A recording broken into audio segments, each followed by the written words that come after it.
Urgent, Day Bears fan! Look at what just happened. Nobody saw this coming, huh?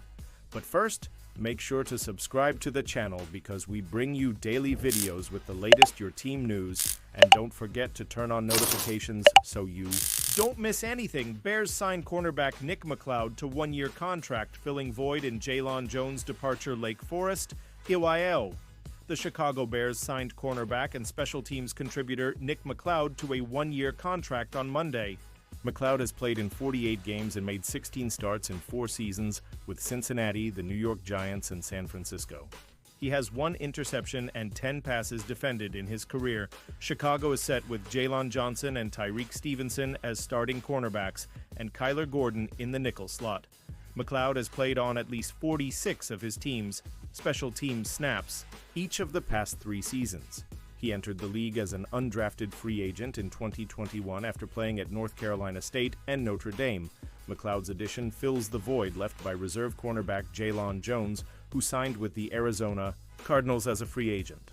Jones spent the last 3 seasons with the Bears after earning a spot on the Bears roster as an undrafted free agent out of Ole Miss. In his 3 years, Jones recorded 85 tackles, 4 passes defensed, and a forced fumble in 41 games and 5 starts. Jones also had an active presence on special teams. Jones signed a 1-year deal with the Cardinals. Pausing this news just to say that if you want YouTube to keep recommending the latest, the monsters of the Midway News to you, it's very important that you leave a like on this video. Thanks. Now let's get back to the news. Bears swiped rival Packers. Top target in free agency report Dayo Odeyingbo signed a 3-year, $48 million deal with the Chicago Bears in free agency, with the Bears aiming to pair him with fellow pass rusher Montez Sweat on the defensive line. According to a recent report, Odeyingbo had other suitors, specifically Chicago's biggest rival in the NFC North. A 2Z Sports' Wendell Ferreira and Destin Adams reported that Odeyingbo was expected to be one of the Packers' top targets in free agency. That's not a surprise. With 2023 first-round pick Lucas Van Ness still developing, Rashawn Gary could use some help. Neither Brenton Cox nor Kingsley Enagbare is going to put much fear into opposing offenses either. And the Packers have yet to add a difference maker on the D-line in free agency. That will likely change, particularly with the NFL draft approaching soon. Still, it has to sting a tad if there's any truth to Ferreira and Adams' report.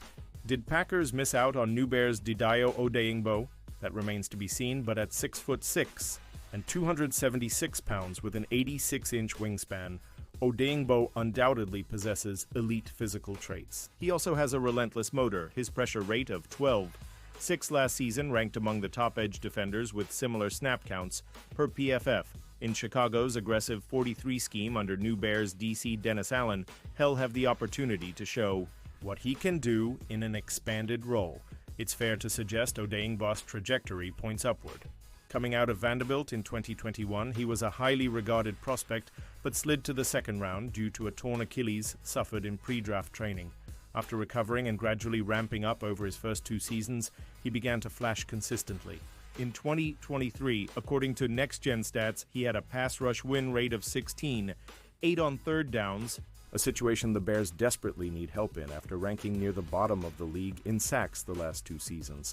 Colts GM Chris Ballard had great things to say about him too.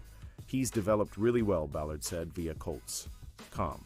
I know statistically it might not look like that, but I know the rest of the league notices it. He's becoming exactly what we thought he would become. He's still young, I think it's still in front of Dayo, and I like where he's headed. We'll see how free agency works out, but yeah, it does. Happy for him because I think he's going to garner some attention. With Sweat commanding attention on the opposite edge, Odeyingbo will likely see more one-on-one matchups, which bodes well for his production. If he continues his upward trajectory, he has double-digit sack potential. One analyst had interesting take. On the situation, Brent Sobleski of Bleacher Report listed several free agents who signed with the wrong team, and he believes Odeyingbo going to Chicago was a bad move. Instead, Sobleski thinks Green Bay would have been a better landing spot. Unlike Ben Johnson, Matt LaFleur is proven coach with 5 playoff appearances in his 6 seasons at the helm, he wrote, adding, if Green Bay really did prioritize Odeyingbo, At the start of free agency, the decision should have been more difficult than the free agent made it out to be. We may never know how badly the Packers wanted Odeyingbo, if they wanted him at all. But if he turns into a beast for the Bears, few cheeseheads will be cheering. Bears show interest in another RB amid Ashton Jeanty draft talk. The league is buzzing about the possibility of the Chicago Bears targeting star running back Ashton Jeanty. With the number 10 overall pick in the 2025 NFL Draft, after an eventful start to free agency, the Bears are in a more flexible position for the first round of the draft. They have other roster needs, but none are so dire anymore that they must avoid targeting a premier playmaker like Jeanty. Even still, Jeanty is not the only running back on the Bears' radar. According to NFL insider Aaron Wilson, the Bears will host an official top 30 visit with former SMU running back Brashard Smith in the coming weeks. He will also meet with the Dallas Cowboys, Minnesota Vikings, and Houston Texans. A former wide receiver turned running back, Smith is a bit undersized for the typical NFL rusher at 5'10" and 195 pounds, but he ran a sub-4 42nd time in the 40-yard dash at the NFL Combine and has a sudden quickness in his cuts and footwork that make him difficult to take down as a ball carrier.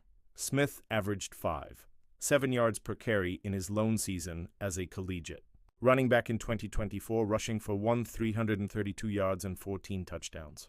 According to Pro Football Focus, he also caught a career-high 41 passes for 337 yards and 2 touchdowns, forcing 11 missed tackles and picking 19 first downs in the process. Smith's versatility does not end with his pass-catching ability either. At both Miami and SMU, Smith spent time as a punt and kick returner, finding more success in the latter arena. He shined brightest for the Hurricanes in 2023, averaging 29 yards on 20 kick returns and taking one to the house for a score. The Bears did just sign two-time Pro Bowl return specialist Devin Duvernay to their roster, but that does not diminish Smith's upside for them as a returner. While Jeanty is a prospect the Bears would have to target in the first round, Smith is an option who should be available later, potentially even on day 3. And now, Bears fan, I want to hear from you. What's your opinion on this? Drop your thoughts in the comments. I don't know if you know this, but your opinion matters a lot for Bears. I'll be back any moment with more. The Monsters of the Midway News.